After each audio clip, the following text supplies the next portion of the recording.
हरे कृष्णा। तो आजकल इलेक्शन का मौसम है, भला किसको वोट दिया जाए, तो क्या फिल्टर होने चाहिए, क्या विचार होने चाहिए, भला किसको वोट हम दें। तो सबसे पहले तो हम शुरुआत करेंगे धर्म से। यस, धर्म जो है दैट इज मोस्ट इंपॉर्टेंट। और तो बाकी चीजें भी बहुत ज्यादा इंपॉर्टेंट, लेकिन धर्म सबसे अधिक इंपॉर्टेंट है। और हमारे देश की स्पेशलिटी क्या है जी? What is the speciality of India? Manufacturing, technology, fashion? No, हमारी स्पेशलिटी है स्पिरिचुअलिटी, हमारा स्पिरिचुअल कल्चर। हमारा स्पिरिचुअल कल्चर भला किसके राज में सबसे अधिक फला फूला है? राम मंदिर बना है तो किसने बनाया है? Who is that chosen king bye God himself, जिसने कितना सुंदर भव्य मंदिर बनाया है अयोध्या के अंदर? विचार करना चाहिए। समझ रहे हो?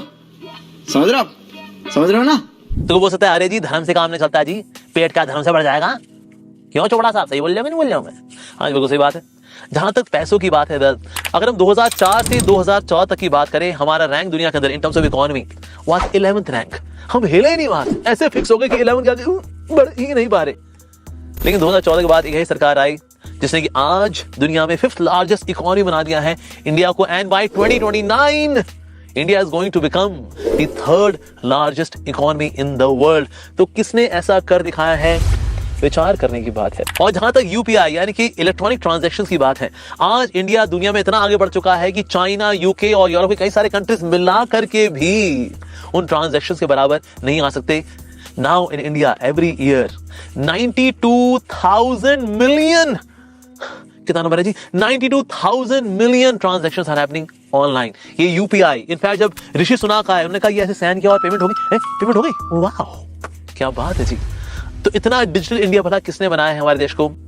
विचार करने की बात है। तो जब नोटबंदी हुई थी उस वक्त 500 और 1000 के नोट दे बिकेम इनवैलिड। साथ ही नकली नोट छप करके, बल्कि इतने ओरिजिनल फॉर्म में छप रहे थे ये नकली नोट कि उग्रवाद देश में फैल रहा था। वेल, कौन सी सरकार ने ऐसा कुछ किया जिसके बाद उस तरफ के फाइनेंशियल सोर्सेज डिफ्यूज हो गए? सोचने की बात है।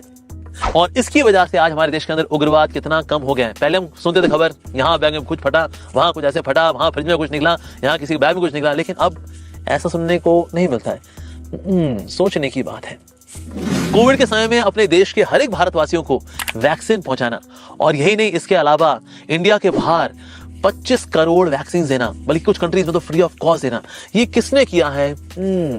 सोचने की बात है। साथ ही आर्टिकल 370 जो कि हमारे देश को कश्मीर से अलग कर रहा था, किसने 370 आर्टिकल को हटाया है? कौन ऐसा लीडर है जो कि सबके साथ की बात करता है, सबके विकास की बात करता है? कौन सा ऐसा लीडर है? कौन है वो?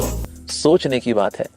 तो इसलिए सोचिए और विचार करिए कि आपको किसको वोट देना है। तो कोई व्यक्ति बोल सकता है जी आप तो बड़े बायस है जी, आप किसकी ओर इंडिकेट करना चाह रहे हैं? किसको वोट देने के लिए आप बोल रहे हैं? हाँ वेल, हमने जो आज आपके सामने रखा वो तथ्य है।